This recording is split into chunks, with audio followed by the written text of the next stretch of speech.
어머니, 이제 나이도 있으시잖아요.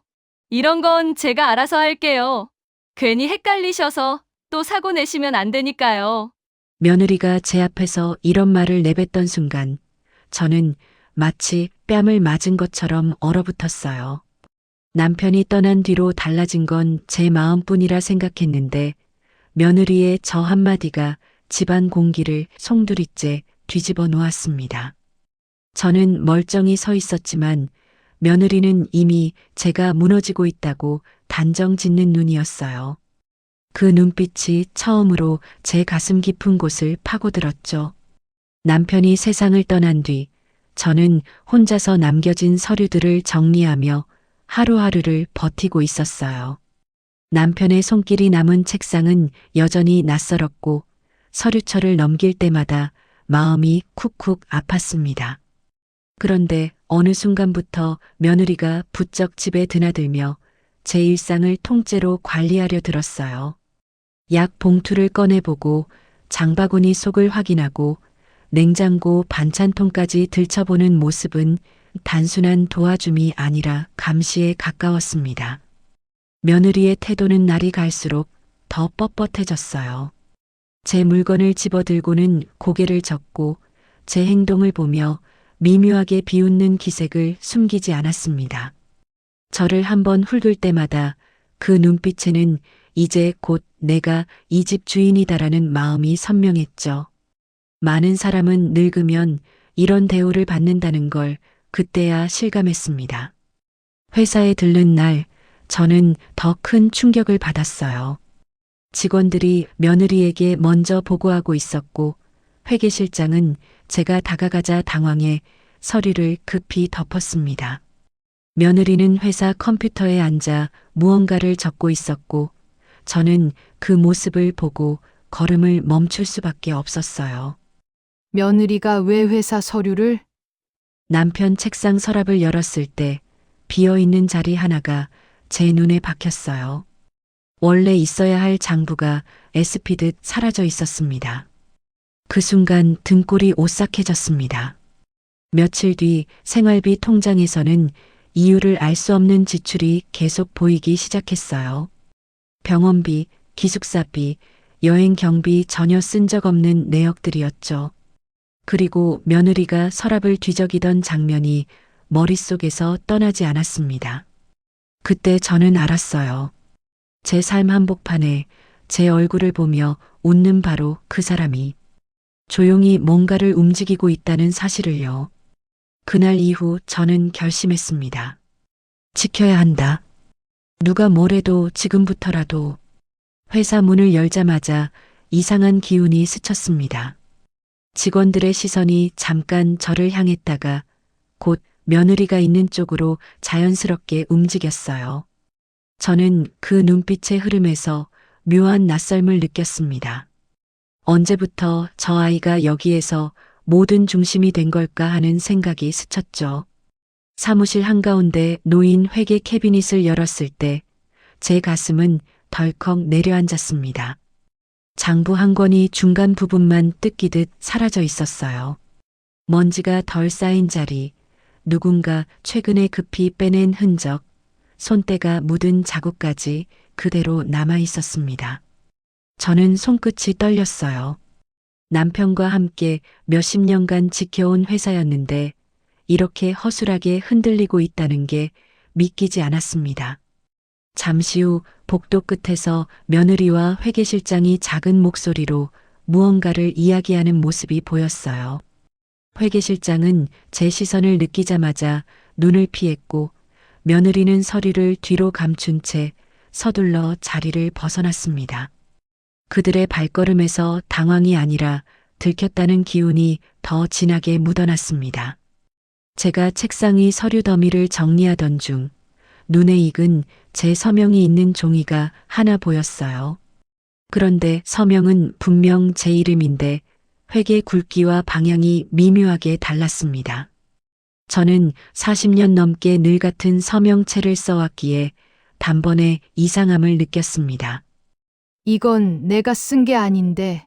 입 밖으로 새어나온 혼잣말이 제 마음의 의심을 단단히 굳혔습니다. 문서 보관실로 발걸음을 옮겼어요. 서류칸 사이사이에 어색하게 꽂힌 파일 몇 개가 보였고 그중 일부는 분명 제가 최근에 본 적 없는 것들이었습니다. 뽑아보니 경비 항목이 달마다 급증한 기록이 있었고 청구된 계좌는 제가 모르는 번호로 연결돼 있었습니다. 누가 이렇게 금액을 부풀렸지? 제 머릿속에서 하나의 그림이 조용히 이어지기 시작했습니다. 며느리는 어느새 제 옆에 와 있었습니다. 저는 놀라서 서류를 덮었지만 며느리는 방금 전까지 자신이 이곳에 없었던 것처럼 자연스럽게 행동했어요. 어머니, 회사 오지 말고 쉬세요. 제가 알아서 해요. 그녀의 말투에는 걱정보다 통제가 더 짙게 배어 있었습니다. 그날 집으로 돌아오는 길, 저는 차 안에서 문득 깨달았습니다. 이 아이가 나를 밀어내려고 하는구나. 단순한 며느리의 잔소리가 아니라 제 자리를 조금씩 빼앗으려는 손길이라는 거요. 집에 도착해 가방을 내려놓으며 저는 조용히 숨을 고르며 결심했습니다. 지금부터라도 확실한 증거를 찾아야 한다고요. 누구도 부정할 수 없는, 움직일 수 없는 확실한 단서를요. 이제 시작이구나. 저 아이가 진짜 속마음을 드러내는 순간을 봐야 한다. 그날 아침 저는 조용히 마음을 단단히 먹었습니다. 누가 봐도 정상인 제가 일부러 실수를 해야 한다는 생각은 참 서글펐지만 며느리의 속내를 밝히려면 이것밖에 방법이 없었어요. 식탁에 앉은 저는 젓가락을 짚다가 일부러 반찬 이름을 틀리게 불렀습니다. 며느리의 눈이 순간 번쩍 뜨였어요. 걱정하는 눈빛이 아니라 또 저러네 하고 확인하는 듯한 눈빛이었죠. 그 표정 하나로 저는 확신했습니다. 내 실수를 기다리고 있었구나 하고요. 그날 점심에는 약봉지를 들고 방 안을 서성거리며 약을 찾는 척했어요. 며느리는 어딘가에서 지켜보고 있었던 것처럼 금방 달려왔습니다. 어머니, 이걸 왜 여기에 두셨어요? 요즘 정말 많이 헷갈리시죠? 말은 친절했지만 목소리는 이상하게 기뻐 보였어요. 저는 놀란 척 눈을 크게 뜨며 그랬나 하고 작게 중얼거렸습니다. 그 순간 며느리의 입꼬리가 아주 살짝 올라갔습니다. 회사에 가던 날 저는 엉뚱한 층에서 일부러 내려 길을 잃은 사람처럼 복도를 서성였어요. 며느리가 전화를 받자마자 한숨을 몰래 내쉬며 저를 데리러 내려왔습니다. 그녀는 제 손목을 잡으며 노인 취급을 했고 저는 그 손길에 담긴 속내를 놓치지 않았어요. 마치 오래 기다리던 기회가 찾아왔다는 사람처럼 며느리는 제가 실수할수록 안심해지는 눈빛을 보였죠. 그날 오후 저는 방에서 잠든 척 누워 있었습니다. 며느리가 조용히 방문을 열고 들어오는 발걸음 소리가 들렸어요. 그녀는 제 서랍을 천천히 열고 안쪽 서류들을 하나하나 확인했습니다. 보험증서, 통장 사본, 인감도장 보관함. 손길이 아주 익숙하고 목적이 분명했어요. 저는 눈을 감고 있었지만 심장은 크게 뛰고 있었습니다. 내가 찾는 게 뭔지 이제 분명해졌구나. 며느리는 서랍을 닫으며 아주 작은 숨을 내쉬었습니다. 그 숨에는 이제 거의 다 됐다라는 확신이 배어 있었어요. 저는 그 소리를 들으며 오히려 마음이 차분해졌습니다. 멸망하려는 사람은 스스로 더 큰 욕심을 내는 법이니까요. 며칠 뒤부터 며느리는 병원 예약을 아주 자연스럽게 잡기 시작했습니다. 검진 한번 받으세요라며 앞장섰고 저는 일부러 날짜와 요일을 틀리게 말하며 그녀의 표정을 또렷이 살폈습니다. 이 작은 헷갈림들마다 며느리의 어깨는 조금씩 가벼워졌어요. 제가 약해지고 있다고 생각하는 순간 그녀는 더 깊이 움직였고 저는 그녀의 욕심이 완성되기 직전이라는 걸 직감했어요. 그날 밤 저는 혼자 방에 앉아 깊게 숨을 들이켰습니다. 며느리를 잡을 타이밍은 아직 아니었어요. 증거가 더 필요했고 그녀가 스스로 더 깊은 구덩이로 내려가길 기다려야 했습니다. 그래야 단 한 번의 반격으로 끝낼 수 있었으니까요. 병원 기록 한 줄이 이렇게까지 사람을 무너뜨릴 수 있다는 걸 저는 그날 처음 알았어요. 며느리가 저를 병원으로 데려간 날 저는 딱 그 표정을 보았습니다. 걱정이 아니라 마침내 확신을 얻었다는 사람의 표정이었어요. 병원 접수대 앞에서 며느리는 아주 익숙한 손놀림으로 제 주민등록증을 내밀었습니다. 저는 일부러 생년월일을 헷갈리듯 중얼거렸고 며느리는 당황한 척하면서도 속으로는 무언가가 맞아떨어지는 듯한 느낌을 감추지 못했어요. 진료실에서도 저는 경험 많은 배우처럼 천천히 실수를 이어갔습니다. 날짜를 틀리고 의사 이름을 헷갈리고 같은 질문을 반복했어요. 의사는 조심스런 눈빛으로 며느리를 보며 메모를 적기 시작했습니다. 검진이 끝나고 병원 기록지 한쪽에 기억력 저하 의심이라는 문구가 선명하게 찍힌 순간 며느리의 눈은 아주 잠깐 반짝였어요. 정말 잠깐이었지만 저는 그 빛을 놓치지 않았습니다. 걱정하는 가족의 눈빛이 아니라 누군가의 계획이 한 단계 올라갔다는 신호였습니다. 며느리는 집으로 돌아오는 차 안에서도 제 상태를 시험하듯 이것저것 물었습니다. 저는 일부러 대답을 늦게 하거나 다른 이야기로 돌렸어요. 그럴수록 며느리는 조용히 고개를 끄덕이며 혼자만의 생각에 더 깊이 빠져드는 모습이었죠. 며칠 뒤 회사에 들렀을 때 저는 더 큰 변화를 확인했습니다. 직원들이 제겐 최소한의 보고만 하고 중요한 이야기는 모두 며느리에게 전달하고 있었어요. 책상 위 서류들에도 며느리의 필적이 점점 더 많아졌습니다. 마치 대표의 자리를 자연스럽게 물려받는 과정처럼 보였어요. 회계실장 역시 며느리와 함께 어떤 파일을 정리하다가 제가 들어가자마자 손을 떼고 자리를 피했습니다. 제가 최근에 본 적 없는 계약서, 이상하게 늘어난 관리비, 설명 없는 지출 내역, 모든 것이 서로 연결되는 기분이 들었어요. 집에서도 변화는 더 뚜렷했습니다. 며느리가 제 금융 서랍을 정리해드린다며 열어보고 은행 OTP기와 통장 모음 파일을 꺼내는 모습을 여러 번 봤습니다. 그 손길은 너무 익숙했고 너무 자연스러웠습니다. 마치 이미 어디에 무엇이 있는지 알고 있다는 듯 했어요. 결정적인 순간은 하루 저녁이었습니다.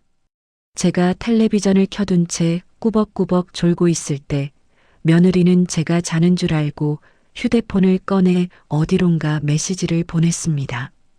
그 표정은 지금까지 본 적 없는 표정이었어요. 불안이나 긴장은 전혀 없고 확신과 여유만 남아 있었습니다. 그 순간 저는 알았습니다. 며느리는 이미 저를 판단력이 흐려진 사람으로 만들 계획을 거의 완성했고 이제 마지막 단계를 준비하고 있다는 사실을요. 저는 눈을 감은 채 숨을 조용히 골랐습니다. 그래, 조금만 더. 내가 더 깊이 들어가야 내가 끝낼 수 있다. 제 마음은 점점 단단해지고 있었습니다. 며느리가 나를 완전히 밀어내려는 바로 그 순간이 곧 올 테니까요. 며느리가 저렇게까지 웃을 수 있다는 걸 저는 그날 처음 봤어요. 그리고 그 웃음이 제 남편이 남긴 금고를 열어야 한다는 신호라는 것도요. 밤이 깊어지자 집안은 고요해졌습니다. 며느리는 방으로 들어갔고 저는 혼자 거실에 앉아 생각을 정리하고 있었어요. 며칠 동안 이어진 며느리의 행동은 단순한 불순함을 넘어 이 집의 주인 자리를 완전히 차지하려는 계획이 분명했습니다.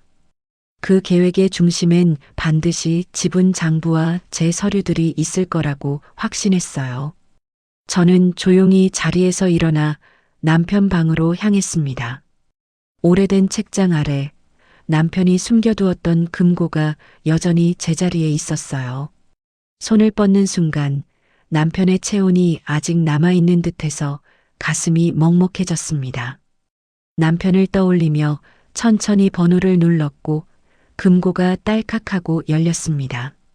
안에는 세월이 살짝 스며든 종이 냄새와 함께 몇 개의 서류철이 단정히 들어 있었어요. 그중 한 곳에 원본 지분 장부가 고스란히 있었습니다. 장부를 펼치자 며느리가 숨기고 조작했던 내용들이 뚜렷하게 비교될 만큼 정확하게 기록돼 있었어요.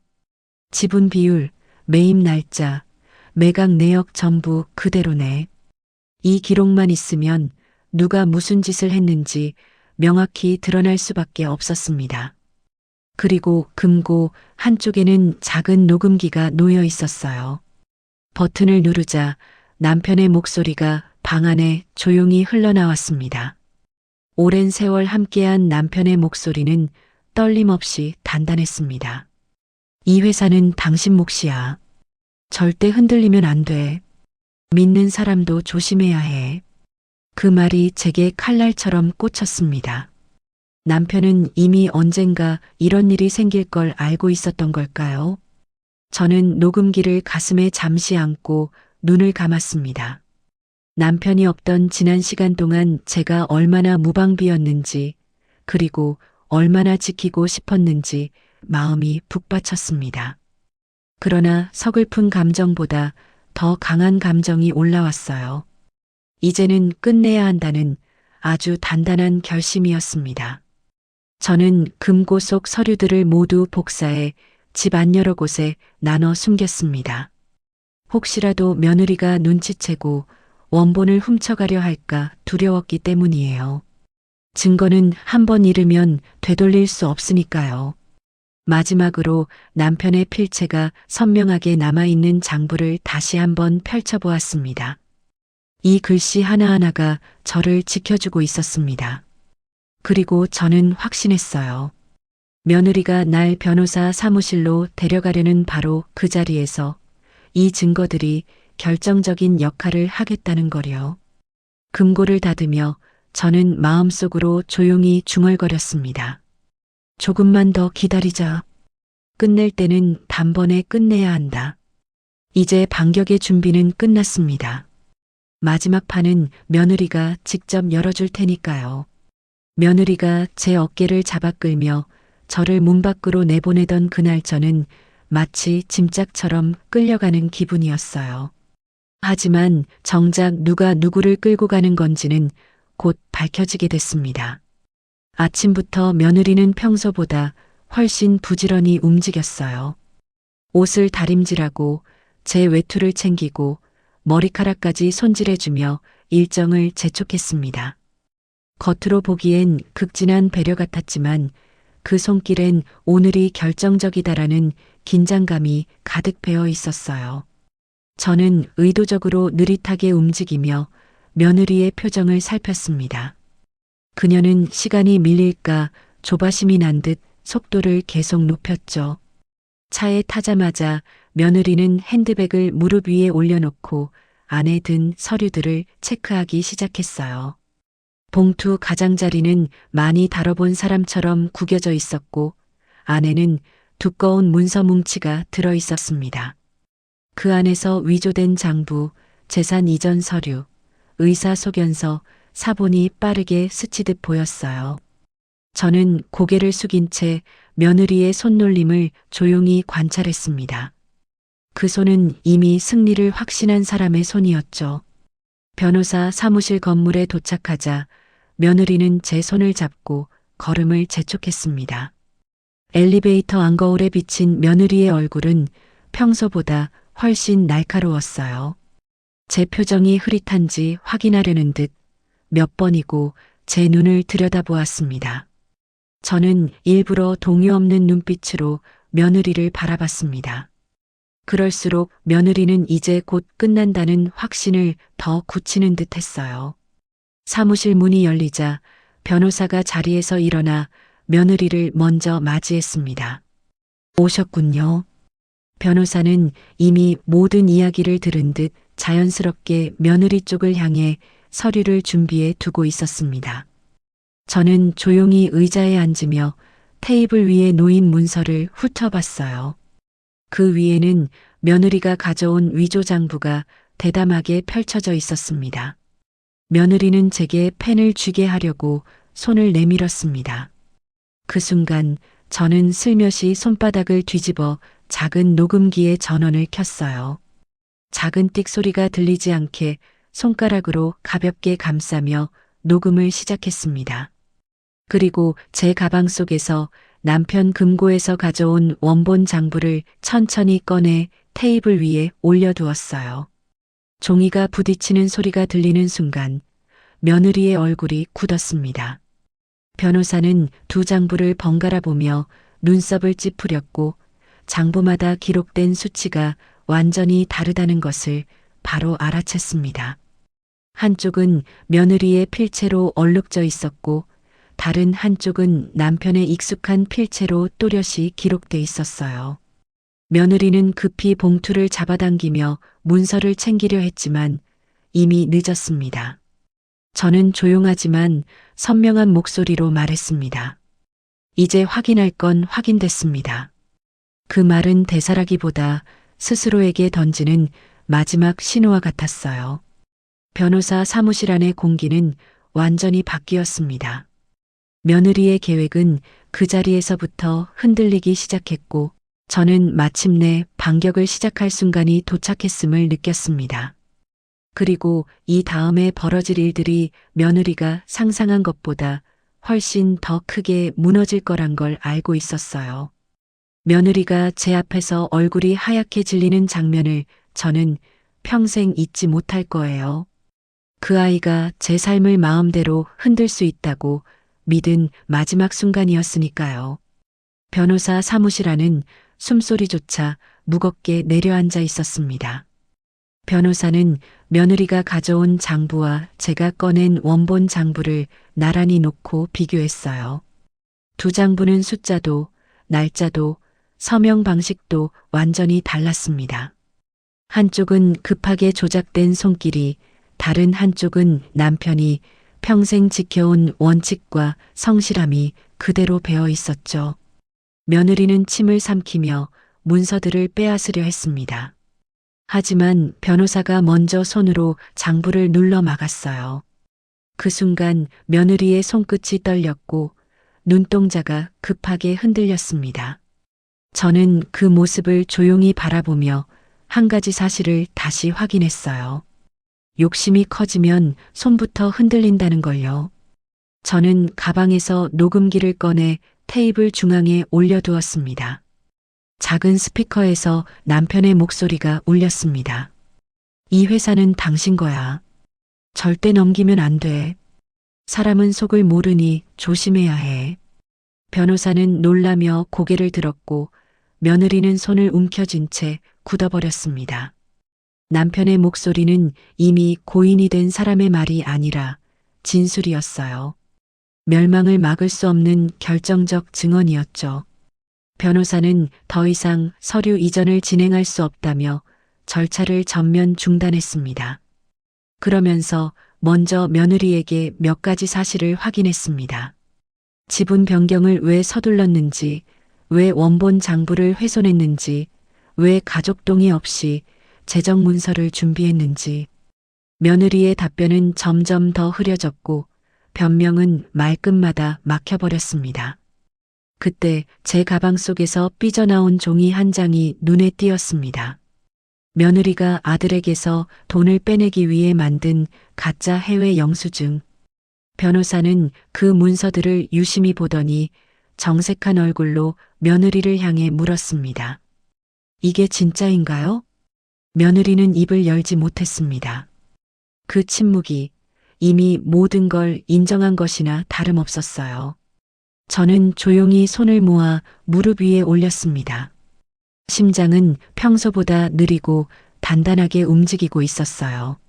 며느리의 눈빛은 이제 완전히 무너져 있었고 얼굴은 차갑게 굳어 있었습니다. 그 아이가 이 방에 들어올 때 가지고 있던 자신감은 흔적조차 남지 않았습니다. 변호사는 더 이상 며느리를 보호할 수 없다고 판단한 듯 천천히 서류철을 닫았습니다. 그 소리가 마치 긴 싸움의 마지막 문을 닫는 것 같았어요. 저는 깊게 숨을 들이쉬며 마음속으로 중얼거렸습니다. 이제 거의 끝났구나. 마지막은 증거가 말하게 될 것이다. 그날 사무실을 나서는 며느리의 발걸음은 아침과 완전히 달랐습니다. 당당함은 사라지고 불안과 공포만 남아 있었죠. 저는 그 모습을 조용히 뒤에서 지켜봤습니다. 이제 진짜 결말은 곧 닥칠 테니까요. 며느리가 아들 돈까지 빼돌렸다는 사실을 들은 순간 제 다리가 후들거릴 정도로 분노가 치밀었어요. 그 아이는 제 회사를 노린 게 아니라 우리 가족 자체를 통째로 삼키려 했던 거였어요.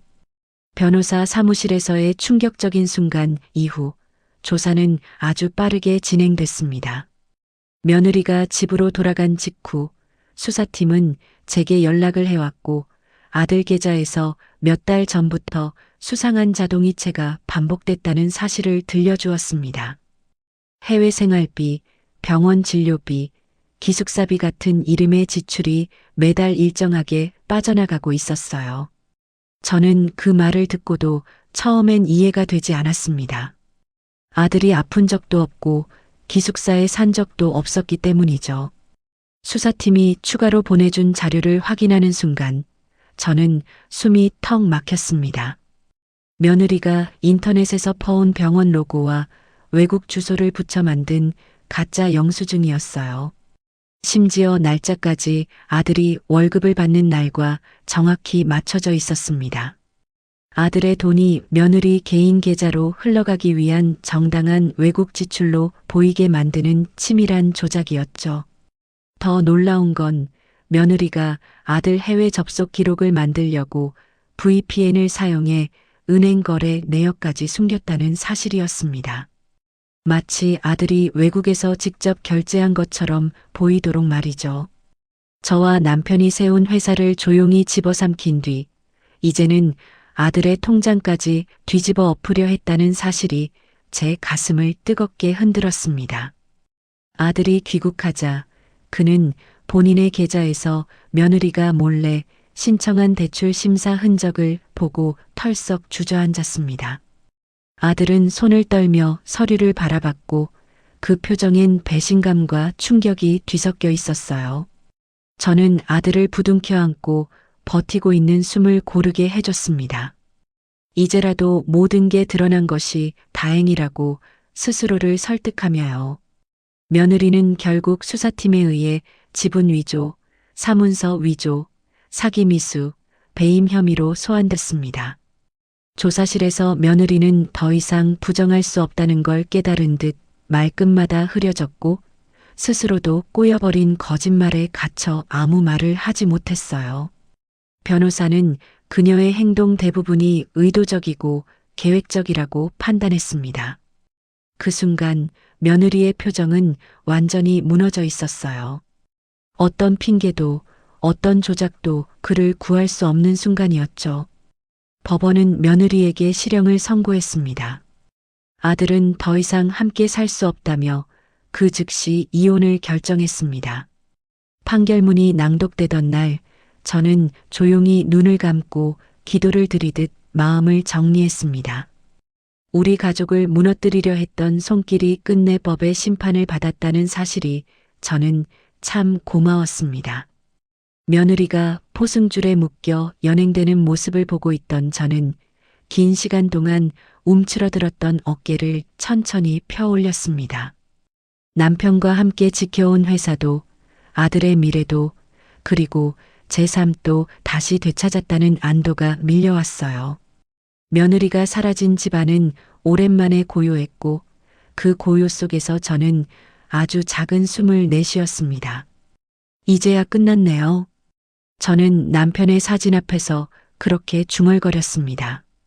그리고 그 순간 제 인생에 무너져가던 조각들이 제자리로 돌아오는 소리가 아주 작게 들리는 것 같았어요.